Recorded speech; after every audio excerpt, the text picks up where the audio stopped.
வெற்றிவேல் முருகனுக்கு அரோகரா. இன்ப வாழ்வருளும் கந்தர் அனுபூதியின் 23வது பாடல். அடியை குறியாது அறியாமையினால் முடியக் கெடவோ முறையோ முறையோ வடி விக்கிரமவேல் மகிபா குரமின் கொடியைப் புணரும் குணபூதரனே. எல்லாம் வல்ல முருகப்பெருமானே, நீ உன்னுடைய திருவடி காட்சியை எனக்கு எப்போதும் அளித்து கொண்டிருக்க வேண்டும்.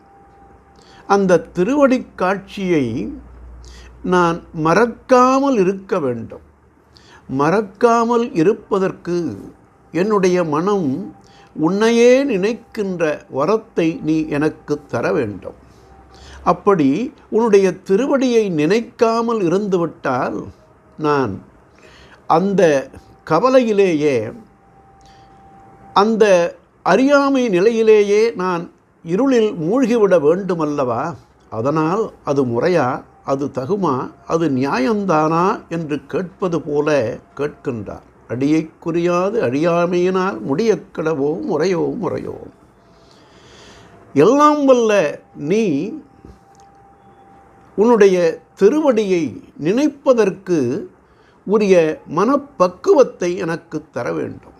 எழும்போதும் வேலும் மயிலும் என்பேன், எழுந்தே தொழும்பொழுதும் வேலும் மயிலும் என்பேன், தொழுதே உருகி அழும்போதும் வேலும் மயிலும் என்பேன், அடியேன் உடலம் விழும்போதும் வேலும் மயிலும் என்பேன், செந்தில் வேலவனே என்று பாம்பன் சுவாமிகள் பாடுவது போல எப்போதும் முப்போதும் உன்னையே நினைக்கின்ற வரத்தை எனக்கு நீ தர வேண்டும்.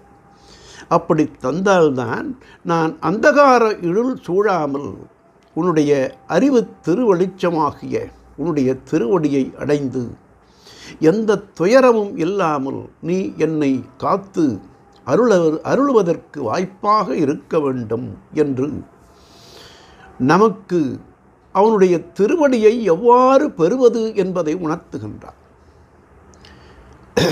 வடி விக்கிரமவேல் மகிபா குரமின் கொடியை புணரும் குணபூதரனே. வடி விக்கிரமவேல் மகிர்பா, வடிவேலன், உன்னுடைய வடிவேல் வெற்றியுடையது, அழகுடையது, அறிவுடையது.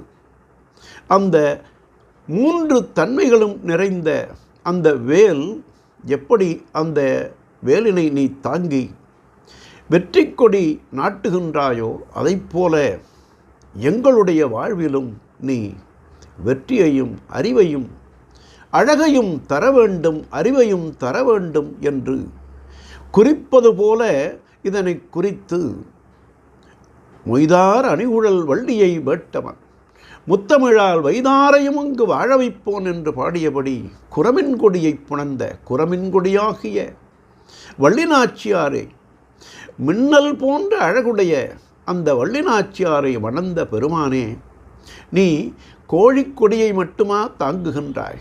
குரமின் கொடியாகிய வள்ளிநாச்சியாரையும் தாங்குகின்றாய். எதற்கு? என்னுடைய அறியாமை இருளில் மூழ்கி நான் என்னுடைய வாழ்க்கையில் அறிவு வெற்றி பயிர் விளைய வேண்டுமானால் அறிவு என்ற சூரியன் வேண்டும், அறிவு என்ற வெளிச்சம் வேண்டும்.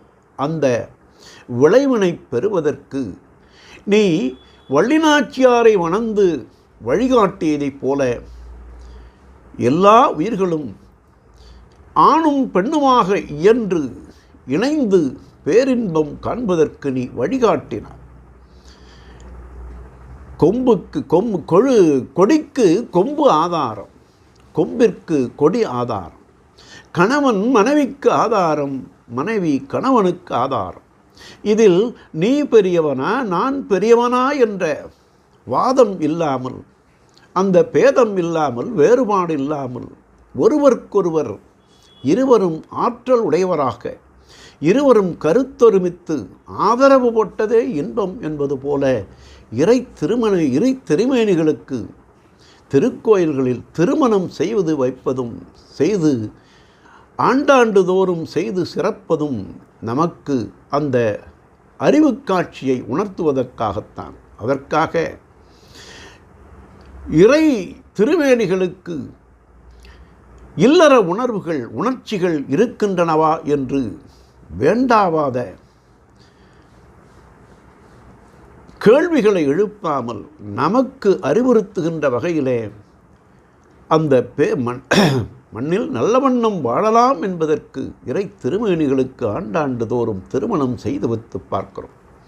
அப்படிப்பட்ட அந்த நிலையிலே இறைவனுடைய திருவடியை பெற வேண்டுமானால் நாமெல்லாம் அவனுடைய திருவடியை மறவாமல் இருக்க வேண்டும்.